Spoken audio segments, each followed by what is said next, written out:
33rd.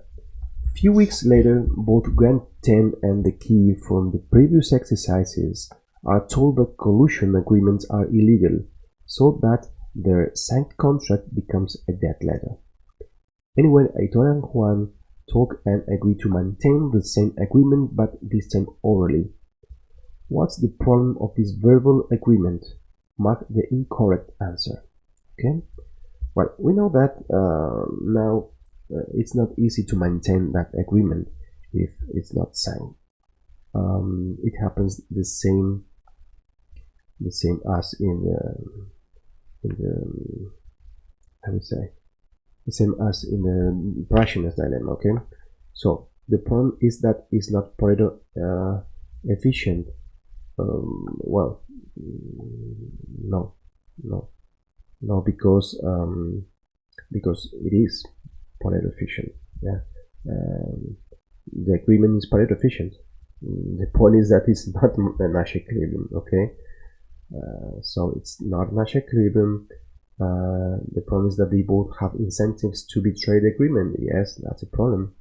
The problem is that deviating from the agreement is a dominant strategy for both of them. Well, that enforces the problem before. Okay, so this is clearly the false answer. Okay, I've told you when we do it in class, this is the same situation as the Prisoner's dilemma. That's why the Prisoner's dilemma is so important and so famous. Okay, what's the sum game perfect Nash equilibrium of the following game? Well, let's play it backwards. We have now well, a little bit more complicated tree than those that we normally play, but you will see it's the same. Okay, now as we play it backwards, we go here to this level, then we go to this level, and finally to the upper level. Okay, now player 1 here, for example. Player 1, if it chooses this strategy, it would win 7. If it chooses this, it will win 2, and if it chooses here, it wins 5. So it should choose this. Okay, and this situation it only has 2 possibilities. Okay, because I wanted to have only 2 possibilities. The tree don't need to be symmetric. Okay, so it would choose this. Okay, when we choose chess, for example, when we play chess, sometimes we have more possible strategies than in other situations. Okay, so well, so this could happen. Is normal, nothing special. Player 2, okay, if it chooses this, then he thinks that player 1 will choose this and then win 2. But if it chooses this strategy, he thinks that afterwards player 1 will choose this. Player 1 should in fact choose this, and it will win 5. So hoping player 1 will choose correctly, rationally, it should choose this strategy. Okay, then we will go here. Be careful, not here. Okay, we go to the same level, and player 2 should choose this to win 5 instead of choosing here to win 4. Okay, so now player 1 could choose this to win at the end 3, or should choose this, hoping this and hoping this to win 5. Okay, so we should choose this. At the end, the unique subgame perfect Nash equilibrium is the combination of these 3 strategies, and well, as an outcome, we would choose 5, 5. Okay, if the possible answers are these ones. Well, now the frog and the scorpion. Well, The frog and the scorpion were standing in the bank of a river, trying to figure out a way across. "I know," said the scorpion. "I will climb on your back, and you can swim across the river." The frog said, "But what if you sting me with your stinger?" The scorpion said, "Why would I do that? Then we would both die." The frog found this convincing, so the scorpion climbed on his back, and they started across the river. Halfway across, at the deepest point, the scorpion stung the frog. Writhing in pain, the frog cried out, "Why did you do that? Now we are both drowned." "Alas," said the scorpion as he sank into the river, "it's my nature." Did the frog play well? Well, let's represent it as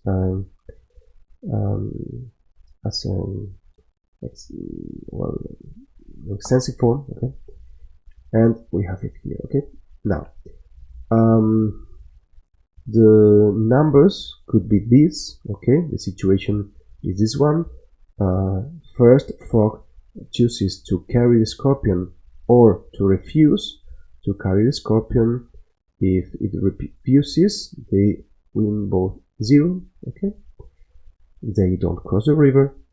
If the frog carries the scorpion, then the scorpion could sting, winning 5, because if it's nature, it needs to do that, okay.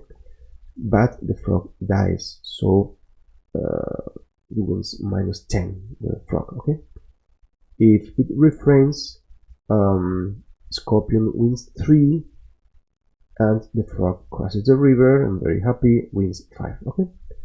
So what should be the subgame perfect Nash equilibrium? Okay, then backwards means not to the upper part but to the left, okay, backwards.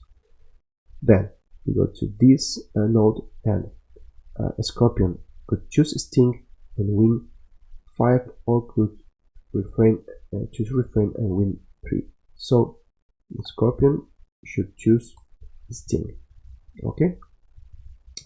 Now, then if the frog knew this, the frog could carry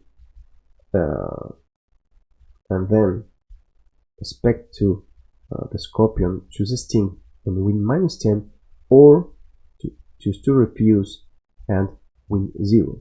So the frog should have chosen to refuse, okay, to refuse.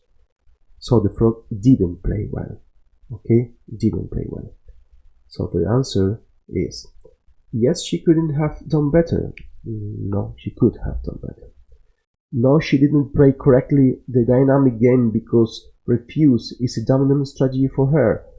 Okay, well, refuse is not a dominant strategy.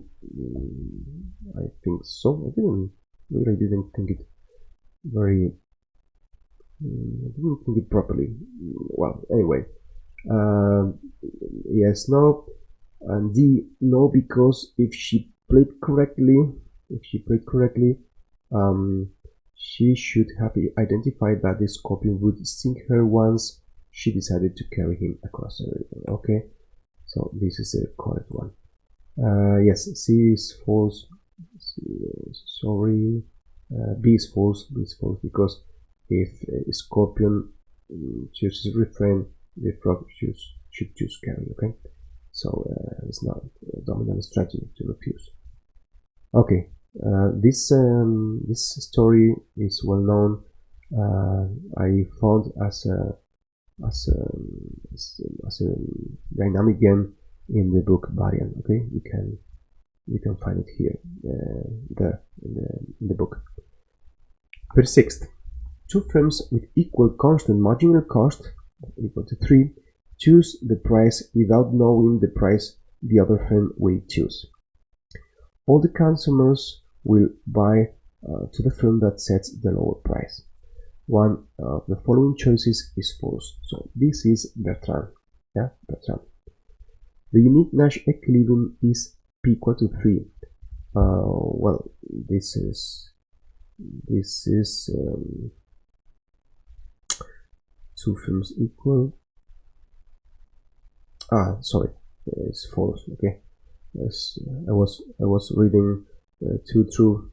Sorry, we must choose which is false. Okay, the unique Nash equilibrium is 3. This is true. This is true. The unique Nash equilibrium is 2.99. This is false. This is false. If both choose to set the price equal to 2.99, each of them could have incentives to increase the price 1 cent and win 0 instead of losing money, or win 0, because with 2.99 it loses 1 cent for every unit. Okay, so this is the false. Sorry, this is the false one is B. Okay, we should mark this. This is a clear example of the Bertrand paradox. Yes, the Bertrand paradox is very important for me. It says that I told you in class. It says that the situation as the result will be the same as in perfect competition, even though there are only two firms. Okay. Now the firms will be better off if they collude. Yes, of course, if they collude, they could set a higher price and win more, but it's not Nash equilibrium. Okay. Two firms with constant marginal cost, 3 and 5, choose the price without knowing the price the other firm will choose. All the consumers will buy to the firm that sets the lower price. Which of the following prices should then the market price be? Okay. Firm 1 has lower marginal cost, so it should recognize it and set a price of $4.99. At a price of $4.99, the other firm can't compete with it, and at the same time, it wins $1.99 for each unit. Okay. 38. When two firms compete following Hotelling model, they compete for the quantity they produce. No. They compete for the quantity they produce and the price they set. No. They compete for the price. No. They compete for the place. Okay. This is very easy. I just wanted you to remind it. For which values of x does this game have a unique Nash equilibrium? Okay. Let's play it. When you have a variable here in the payoff matrix, you should begin, it's easier to, if you begin for the columns or rows that don't have this variable. Okay, so if I'm player 1, I think that player 2 will choose strategy 2, I should choose strategy 1 and win 3 instead of winning 2. Okay, well, now if I'm player 2 and I think that player 1 will choose strategy 1, I should choose strategy 2 and win 9. Okay, now if I am player 1 and I think that player 2 will choose strategy 1, I could choose 10 or I could choose X, depending on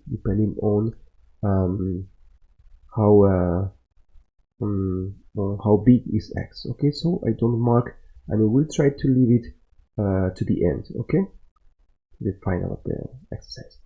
Now if I'm player 2 and I think that player 1 will choose strategy 2, I could choose strategy 1 and win 5, or choose strategy 2 and win 7. So I should choose strategy 2 and win 7. Well, so we go back to the previous reasoning, and if I am player 1, and I think player 2 will choose strategy 1. No matter how big or how small x is, there will be only this magically. Okay, if x is bigger than 10, I will mark this. Okay, if x is lower than 10, I will mark this. Anyway, the unique combination of strategies that is marked twice is this one. So the correct one is D. Okay, and finally the 40th. Firm F is thinking about entering a market where you are a monopolist, and if it does, you could fight by setting low prices and make firm F lose money. You would win 50. You might also don't fight and win 100, okay? While firm F would win 40. If firm F doesn't enter the market, you will continue winning 200 as a monopolist. For which loss range would firm F choose entering this market? Okay, so this is the situation. Okay, we could try to represent it, and now we play. Okay, well, I have here already played because I wanted you to represent it. Okay, so here I have already represented, and we played. Okay, we go here to this node, and M, the monopolist, once firm F has entered, it could fight and win 50 or don't fight and win 100. So it should choose not to fight. Okay, then firm F recognizes this and says, okay, if I don't enter, I will win 0. If I enter, this firm, the monopolist, should be rational and win 100. So I mark enter. Okay, so it doesn't matter how big x is, firm F should choose enter this market. Okay, well, I hope you've enjoyed this test. We will continue with test number 6. Okay.